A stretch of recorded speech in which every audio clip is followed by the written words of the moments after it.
नमस्कार समस्त को कैरियर ओडिशा यूट्यूब चैनल स्वागत। तो व्यूअर्स देखंतु आजिकार आपण माने संवाद खबर कागज खोलिकी देखिए प्रथम पेज ही आपण जो रही अछि प्रथम पेज रे ही आपण गोटे बहुत बड़ खबर सरकारी कर्मचारी मान आपण जो रही एटार प्रकाश पाई दरमा वृद्धि आपण देखंतु दरमा वृद्धि को लेकिन खबरटी रही तेणु संपूर्ण भाव में बहुत इंपोर्टेंट न्यूज रही समस्त सरकारी कर्मचारी मान निश्चित भाव में वीडियो शेष पर्यंत देखिए। जब प्रथम करके आपण माने हम यूट्यूब चैनल को विजिट करूछंती ताल निहाती भाव चैनल सब्सक्राइब करके पाखरे थिबा बेल आइकन टी को प्रेस करदेवे। आ फ्रेंड्स जब आप रेगुलर आम वीडियो देखुं ताले चैनल को सब्सक्राइब कर दिंतु कारण आपको बहुत सारा लोक मैंने चैनल को सब्सक्राइब करना तो समस्त को अनुरोध रही चैनल सब्सक्राइब कर दिंतु जहाँ समस्त जो रही संपूर्ण भाव में फ्री रही है।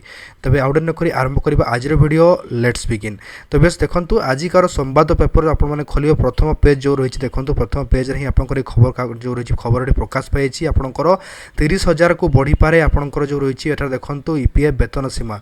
तबे देखो कौन रही खबरटी ईपीएफ मासिक वेतन सीमा 25 रु 30,000 पर्यंत आपंकर वृद्धि करने उपरे सरकार विचार करुछंती। वर्तमान यही वेतन सीमा आपंकर 15,000 टंकार रही है। ईपीएफ आप जानी एम्प्लॉयड प्रोविडेंट फंड।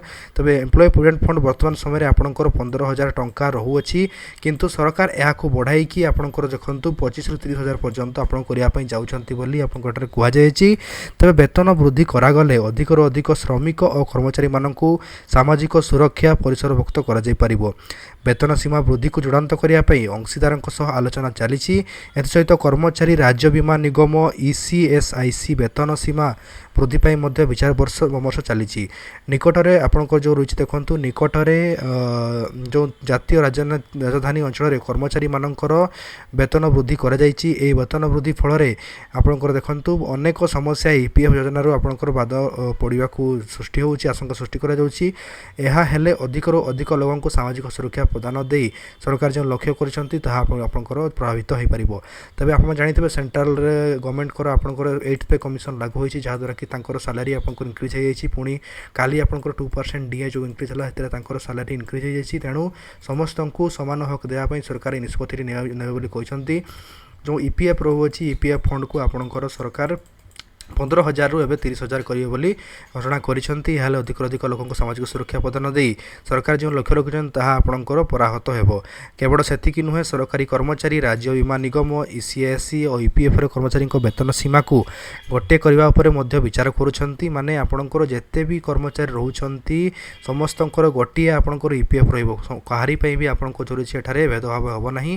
तेणु सेटा आपणकर जो रही गोटे बहुत बड़ आपणकर निष्पत्ति आपन देखो सरकार नउछंती। तबे द्वारा व्यवसाय करने सहज और संस्था गुड़िक नियम कार्यकारी करने कष्टकर हेबो नाही बोली आपणकर कहुई। तबे आपणकर जो रही संप्रति ईसीएससी सुविधा पाइबापी मासिक वेतन सीमा 21,000 टंका थिला बेले ईपीएफ सुविधा वेतन सीमा 15,000 टंका रही है। जड़े वरिष्ठ अधिकारी कहते निकटरे केतेक राज्यर दरमा वृद्धि विषय केन्द्र और श्रम नियुक्ति मंत्रालय विचार को नौकरी कर्मचारी मानकर सामाजिक सुरक्षा उपर तार प्रभाव आकलन करुछंती। मंत्रालय भितर एने आलोचना चली नुआ वेतन सीमा संपर्क में अंशदारों विचार विमर्श पर ही यह संक्रांत में जहाँ किसी वेतन सीमा वृद्धि करने सहित बाध्यतामूलक करागले अधिक अधिक श्रमिक कर्मचारी यह परिसर को अवसरकालीन पांठी वृद्धि पाइब किंतु नियुक्तिदाता आर्थिक परिस्थिति उपर प्रभाव पड़ो।